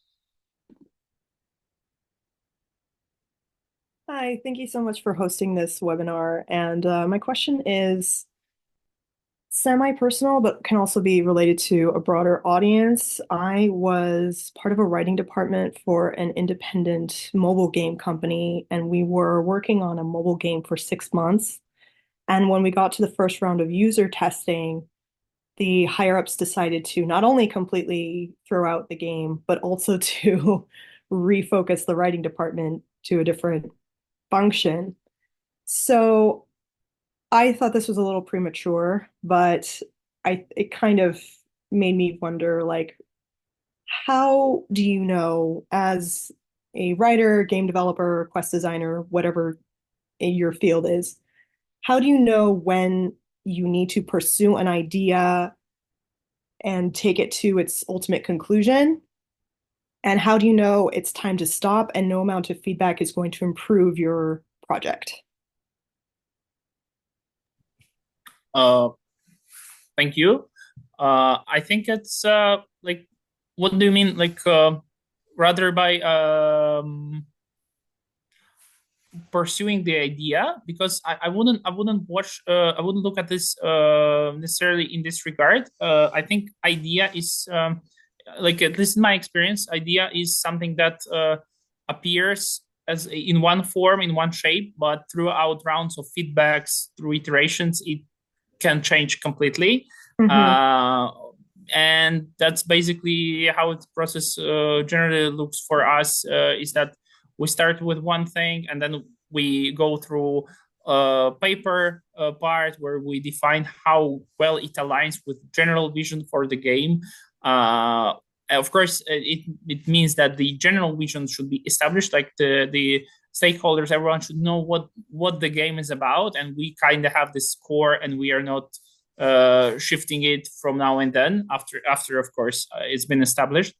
And then as you go into the details, you also check it on paper, and then you go to the prototype and you do iterations, and sometimes you see that it's not that fun, and it's either the concept itself not fun, so we transform it, we adjust it, or the implementation uses a wrong route of delivering those emotions you imagined yourself on paper. So yeah, it might be very tricky, and you need to really understand how people react to what you created, and try to read their emotions rather than logically asking them questions and expect a clear answer. So I think it's very important to like not be really, really solid about your idea. There is this saying that like if I remember it, like kill your darlings. So Yeah. I believe that's like you should be ready to shape it in a way that it's more interesting. But of course, if you have, and you should have, an established core, like which is overarching your game, and you should be sure that it contributes to it, even though it might be fun and really cool. Sometimes such things do not really feel in place. So, and you have to say, oh, maybe that's for a different game, for the next time. Thank you very much. Thank you. Thank you, Michelle. Dunya. Hello. Can you hear me? Yes. Okay, so I have two questions. The first question is, I'm currently pursuing a degree in art history, And I would like to know if art history in general can come in hand when it comes to game design, because I've heard from many different people that it can be really useful, but I would like to know like the perspective of professionals and people who have experience in game design. Does it come in hand? And my second question is, when you have a certain idea or like a lot of concepts in your head when it comes to game design, how do you form something that is like organized or something that can come to reality? How do you do that? Because I personally have a lot of concepts in my head, but I just can't organize them into something like sufficient or is that something that makes sense. So how do you do that when it comes to game design? I think I will try to tackle this one, as this is a topic that has been coming up again and again at school. Answering your first question, I personally believe this is very, very useful. Like our art history knowledge is very useful, but you will need to find a way on how to make this useful, because it's not useful directly. Architecture or history itself, they can be quite easily turned into game design. Art history is a little bit harder, but still it will allow you to develop visual language, to communicate with artists way, way more easy than somebody who just doesn't have this knowledge. If you understand how meaning in art is produced, this is obviously something that can be useful in your game design practice. Also, this is not a common knowledge among game designers. We tend to recruit from more technical driven courses, let's say, and people coming from humanities are few and far in between, but their skills very often are very useful in game design. So art history, you will need to find a way, but there are ways on how to use that in design. Regarding the latter, on how you can actually make your ideas organized and stuff, you have to write them down, and it's going to be a mess initially. Personally, what I do when I'm starting a new project is I'm just throwing everything out of my head. And this is usually a lot of paper writing on whiteboards, doing mind maps, just trying to get all of it out. And then you can shape something out of this, basically. This is kind of like sculpting, I would say, ideas a little bit. But first you need to get all of this out of your head and then look at it piece by piece critically and see what fits where, how you can expand on certain elements, and what ideas you can actually take further down the line with you. And this connects heavily to what Alexander touched upon just a minute ago.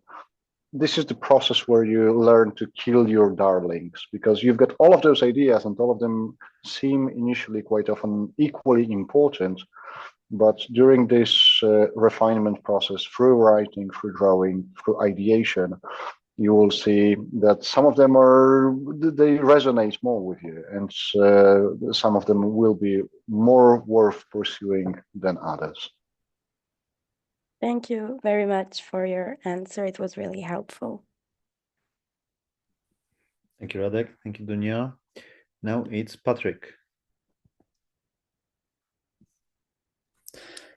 Hello. Yes, thank you for this webinar. Hope you can hear me. And I want to ask a question about more of team management, because I've worked with numerous people and I've run into some problems, especially when trying to motivate my team to get involved in the project. So so-called hyping up the team. And so what usually ends up happening is they kind of catch on a bit late. It's close to the deadline, and so they have to kind of do crunch time and kind of doing stuff last minute. And so is the solution to that maybe multiple deadlines or incremental deadlines or something like that? Yeah. So that's more of just a general question, but yeah. I think it depends on the model of how you work, of course. And as you mentioned, the answer is mainly in the fact that you should have smaller deadlines, right? You should separate your work into smaller chunks.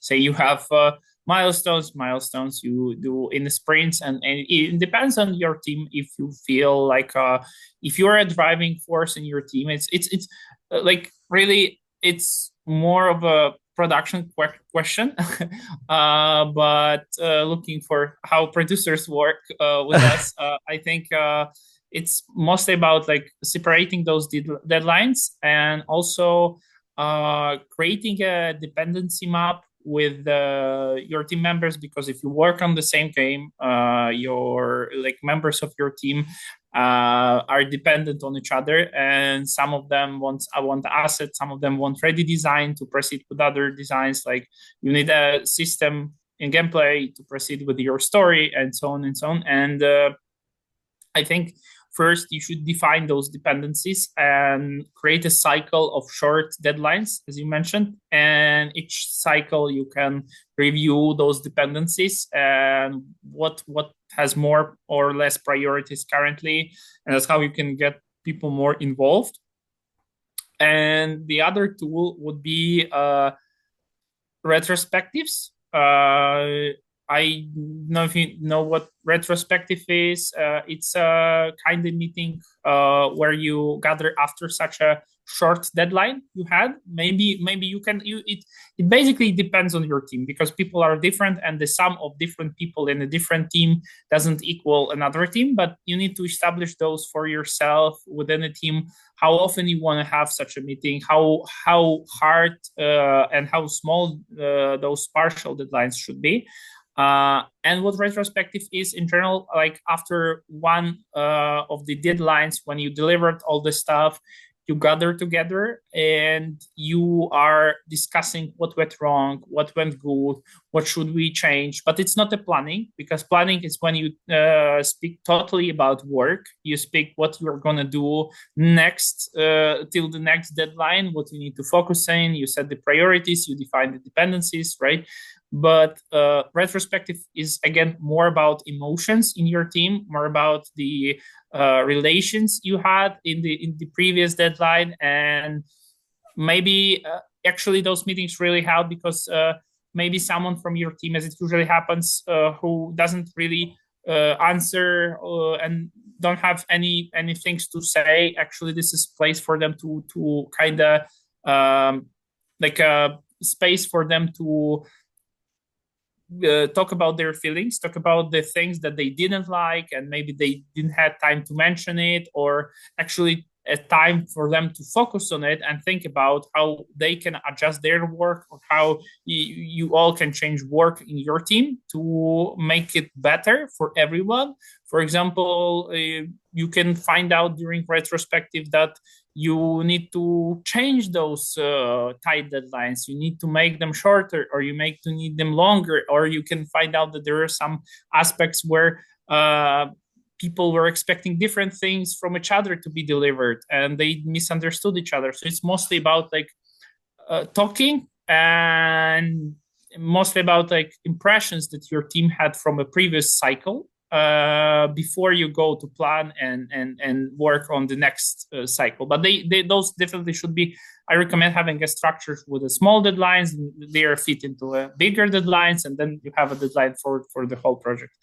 Yeah, and the retrospective can be also a great space to motivate the team and talk what was good as well, or define, and this is important thing, to define like action points for what you need to do, because otherwise retrospective will be just a talk, just a coffee talk between your team members.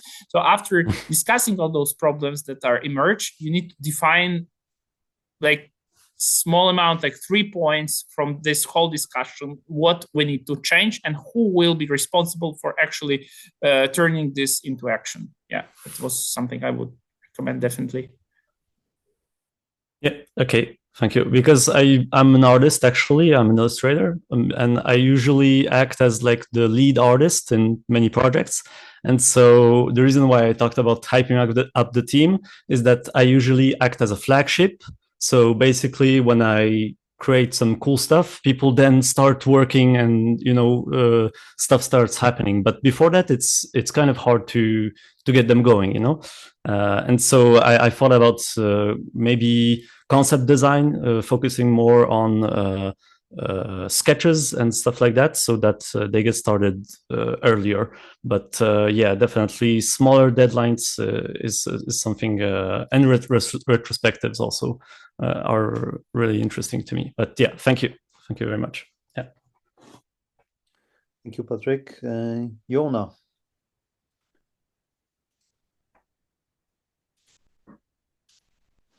Yes, hello. Can you hear me? Yes. Hi.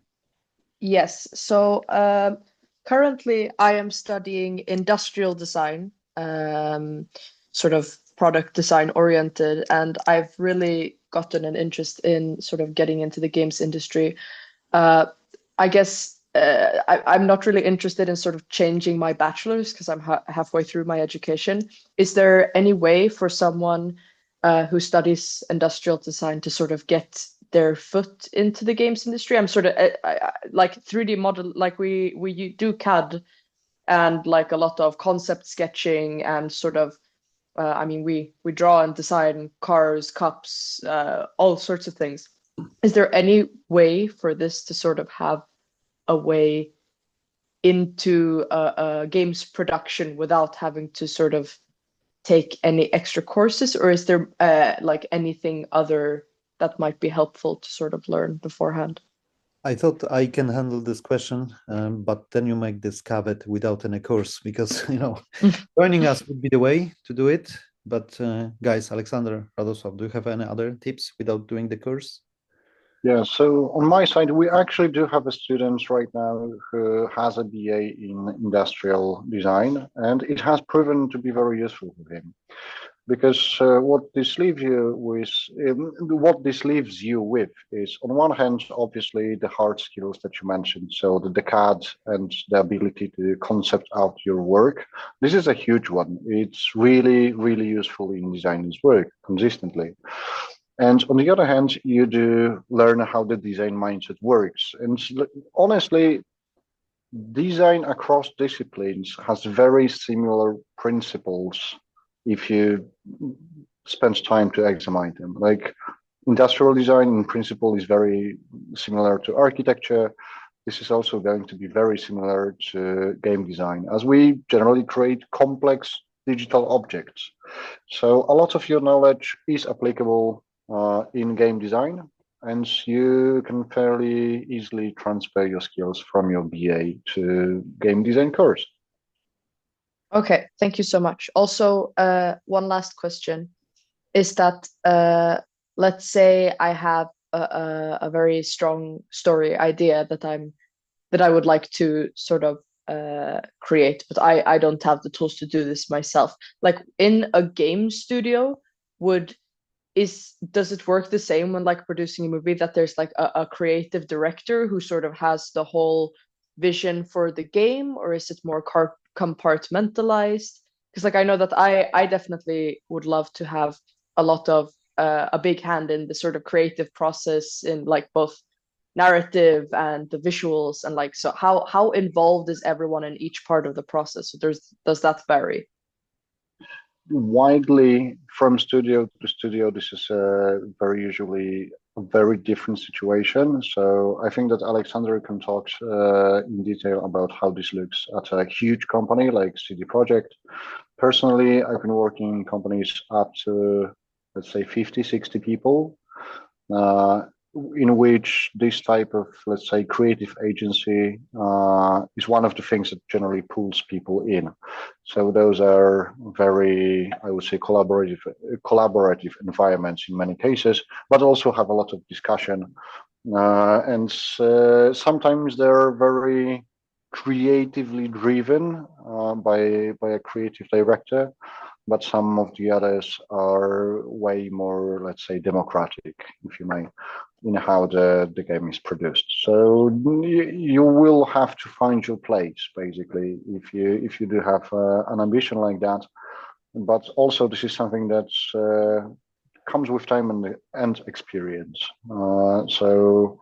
Getting your grand ideas realized is generally a hard thing, as making games is pretty complex. Thank you so much.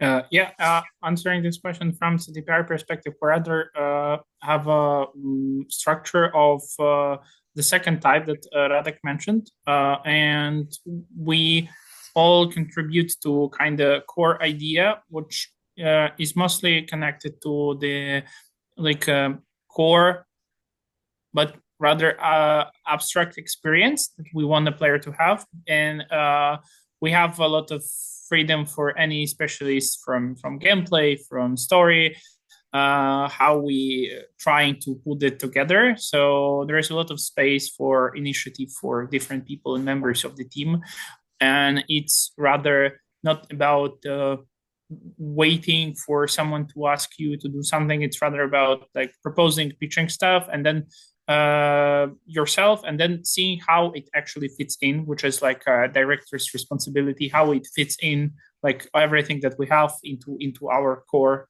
idea of what we want the game to be. Okay, thank you so much. Thank you. Marco, it's your turn. Okay, hello. Thank you for hosting this webinar. It's my first one. And for people like me, I'm sure some people in the chat are in the same situation. So they met a few people on game jams, and now they want to focus on making a big game, like a larger game, maybe lasting a few months. And they would like to kind of create an audience for the game. So they want people to get engaged in the game. So my question is, how can you find people apart from posting like everywhere on Reddit, LinkedIn, Twitter, and stuff like that? Maybe Alexander has some experience, or maybe university teachers helped other students advertise their games. So basically, my question is strategies for doing that.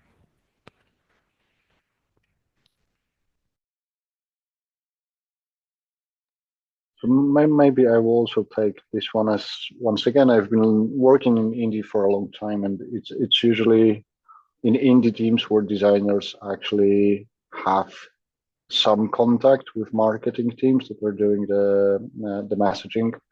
But the general rule is show progress early and show progress often, unless you are bound by a publishing deal, which makes all of this way more complicated.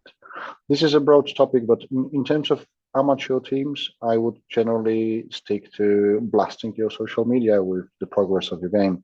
This is also a great tool to actually see if your game idea resonates with anyone. So that's your Reddit audience, that's your Twitter audience, or like any other social media that you can think of. Just blast it and see if there is any response. If there is no response, maybe this is a way to. This is probably something that disproves your idea for a game, honestly. If after a few attempts you're not able to generate interest, maybe you can rethink your idea. Yeah, I just wanted to add that also it's like you mentioned how you find your audience, right? That if you came up with the idea for a certain game, which is maybe some really niche idea, right? For example, let's say you want to have a PS1 graphics game, indie game, like maybe horror, maybe not. You want to have something in this aesthetics, and usually came up with this idea because you yourself were inspired by something, and there is usually a community of people who are inspired similar. So it's worth like looking that way, like to kind of looking backwards to the roots from where your idea come from, and trying to find, is there an audience around this, like around those origins? Is there an audience of people who like similar graphic style, who like similar mechanics? Maybe you want to make a old school platformer and you really like them, and if you are not yet into this community, so maybe you should look for the community and try to find people who share your interest and your idea for the game.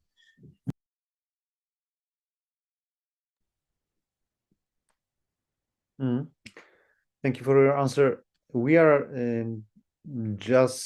we reached the limit of this time limit of this webinar. So I will. My question is, Alexander, can you stay a bit longer and tackle a few more questions, or are we exploiting you by this time? Sure, we can maybe stay a bit longer, like 10 minutes maybe. Yeah, okay. Works for me. So MJ, your question, please. Okay, hey, can you hear me? Yes. Okay, doke. Thanks a lot. So first of all, thanks a lot for the webinar, and thanks for letting yourself being exploited, Alex, and all of you guys. So my question may sound a bit like a cheesy recruiting type of question, but I'm really interested in your opinion, Alex, on this one. CD Projekt Red, as game developer studio, what do you believe that you are doing really well across the competition in overall in-game design? And what do you think like you could improve on mostly? Oh, well, that's a tricky one. First, I believe that one of the major strong pillars of the studio is the detail for art and the storytelling. And I think as far as we've been doing in Phantom Liberty, our efforts to increase like the ties of narration to the open world and systematic mechanics and gameplay. So we are more like having this more coherent, like the open world location we have is, for example, like Dogtown, from Phantom Liberty, which kind of plays better its role that is told to a player by story. So location itself is also like an actor in this, and it better fits it. So yeah, I think this is like, if this answers your question.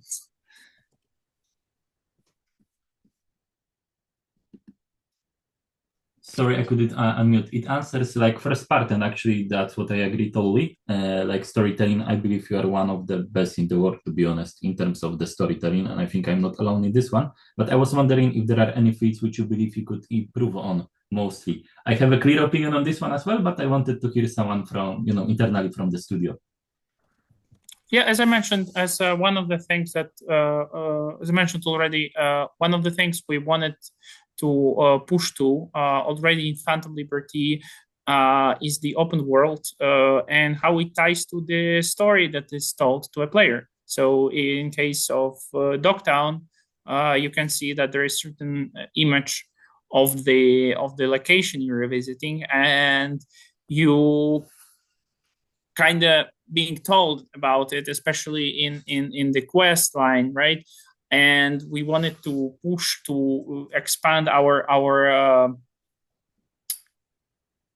tools of gameplay and of level design in this regard, to make the not only like this, you being told how this world works within Dogtown, but also kind of feel it through the gameplay elements by discovering the open world.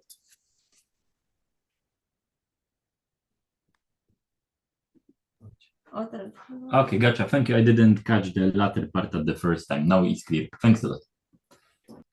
Thank you, Alexander. Thank you, MJ. And I think we will take the last question from Tiona. And sorry, guys, we don't have more time to allow you all to ask yours.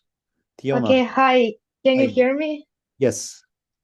Okay, this is my first webinar too. I'm 15 and I'm so young for this, but yeah, I wanted to ask, like, I go to IT school now, and my things that I have interested in are data science, programming like in Unreal Engine, in Unity, and so on. Also AI and that parts. And I don't know how to choose, how to like make myself path to like for one thing, like how to focus on one thing and how to discover what I'm capable of to do the most. And yes, I really want to say that I really like Witcher and Cyberpunk and CD Projekt Red whole team. And yeah, that is like how to focus on how can I discover because I am going maybe too much into the future because I'm so young. But yeah, that's my question. Like,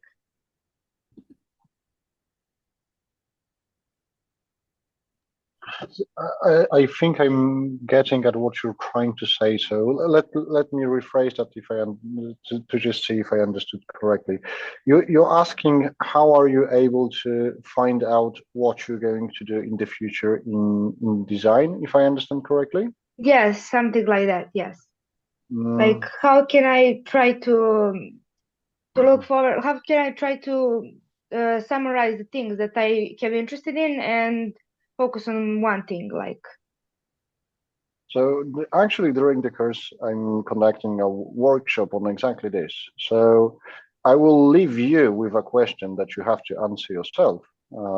There's not going to be a clear answer, but the question to you is, what was your favorite childhood game and why it was your favorite childhood game? What was the thing that really compelled you to remember it? And what were the emotions that this game brought up in you? I think that if you will be able to find the answer to this question, you will also find a little bit of the other answers that are bothering you right now, regarding game design at least. yes, thank you so much. This will really help me. I will try to answer this question. Thank you. Good luck. Well, answer. Thank you, Radek. Very inspiring. And yeah, don't forget reaching out deep to our source of inspirations, right? Guys, I'm sorry, Hero and the rest of the queue and the guys who asked me in the messages, I have to cut you off at this time. We are here already 2 hours.